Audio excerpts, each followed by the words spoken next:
સ્વાગત છે મિત્રો તમારું ઇન્ક્રેડિબલ સૌરાષ્ટ્રમાં। આજે શ્રાવણ માસનો પ્રથમ સોમવાર છે અને આજે અમે તમને એક એવા મંદિરના દર્શન કરાવીશું જે પ્રકૃતિની વચ્ચે સુંદર રીતે અડીખમ ઊભું છે। ભાણવડ તાલુકા અને પોરબંદર જિલ્લાની સરહદે બડા ડુંગરની ઉપર ચામરાજવી દરમિયાન કિલ્લેશ્વર મહાદેવ મંદિરનું નિર્માણ થયું હતું। કિલ્લેશ્વર મહાદેવ બડા ડુંગરમાં સ્થિત પર્વતોથી ઘેરાયેલ તેની સુંદરતા માટે જાણીતું છે। જામનગરના રાજવી શ્રી જામ સાહેબે કિલ્લેશ્વર મહાદેવ મંદિરનું નિર્માણ કરાવ્યું છે અને આ રીતે આ સ્થળનું નામ પડ્યું છે। પૌરાણિક અનુસાર પાંડવો તેમના એકાંતના સમય દરમિયાન આ સ્થાન પર રોકાયા હતા।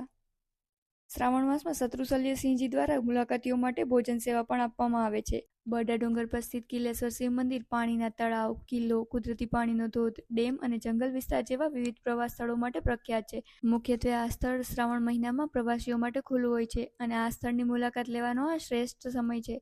ચોમાસા દરમિયાન કુદરતી સ્વિમિંગ પુલ ઉપલબ્ધ છે, તો એક વખત અવશ્ય જજો તમારા મિત્રો સાથે। અને હા, ઇન્સ્ટાગ્રામ પર ફોલો કરવાનું ભૂલતા નહીં। હર હર